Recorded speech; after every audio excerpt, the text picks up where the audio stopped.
Early life and family background.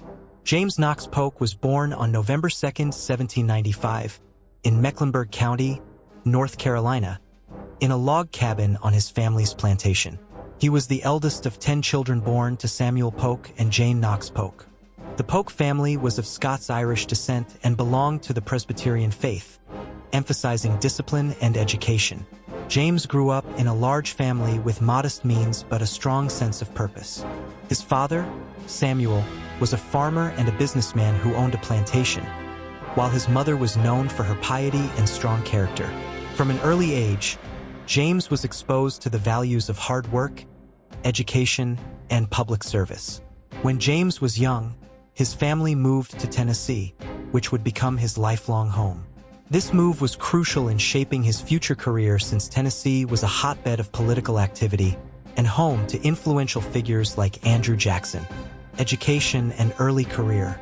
Polk attended the University of North Carolina at Chapel Hill, where he was an excellent student, graduating in 1818 at the age of 22. During his time at university, he developed a strong interest in law, politics, and oratory. After graduation, Polk studied law under the tutelage of a prominent attorney and was admitted to the bar in 1820.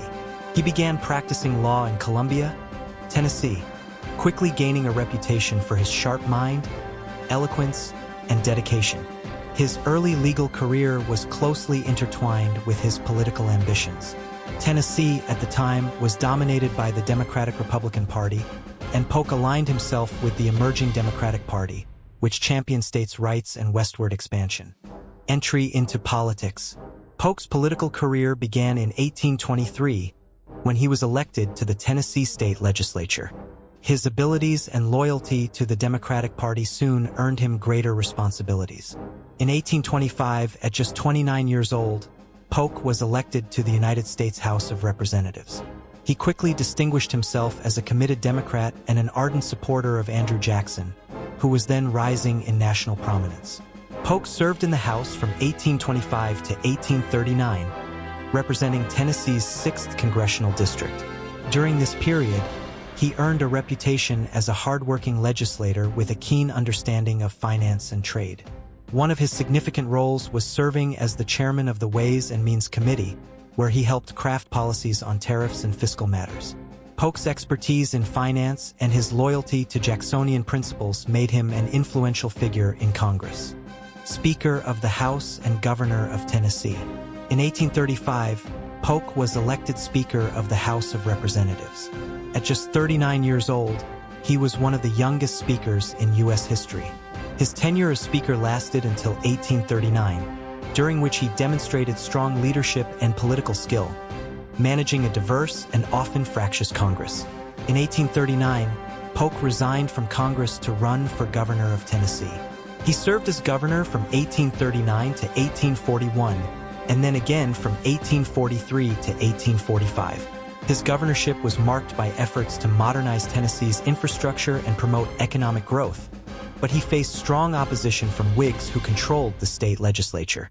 Despite these challenges, Polk remained popular among Democrats and used his governorship as a platform to launch a national political career.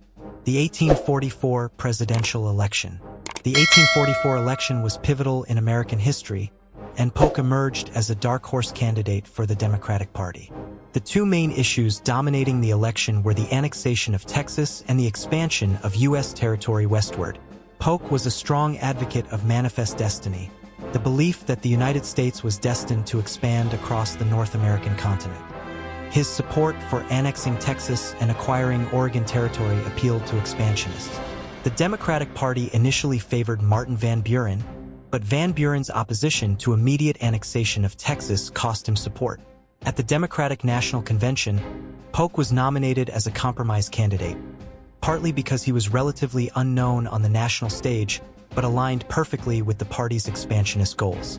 Polk's opponent was Henry Clay, the Whig candidate who had more experience but was less enthusiastic about annexation.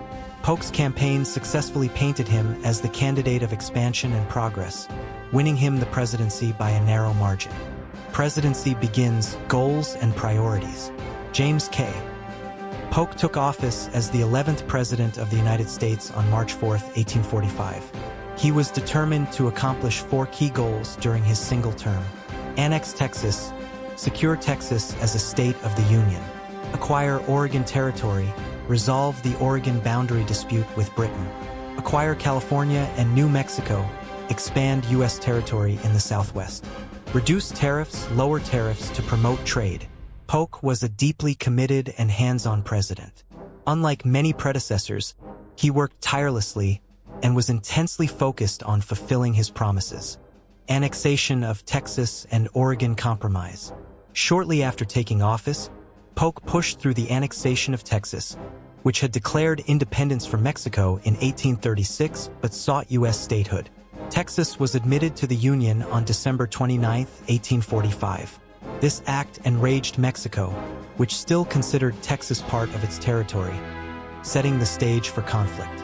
Simultaneously, Polk worked on settling the Oregon boundary dispute with Britain. The Oregon Territory was jointly occupied by the U.S. and Britain, and Polk initially demanded the entire territory south of the 54 degrees 40 minutes line. 54-40 or fight was the popular slogan. However, Polk negotiated a peaceful compromise with Britain in 1846, establishing the boundary at the 49th parallel, avoiding war and securing the northern border of the western U.S. The Mexican-American War. The annexation of Texas and boundary disputes led to increased tensions with Mexico. Polk sent troops under General Zachary Taylor to the disputed area between the Rio Grande and Nueces River.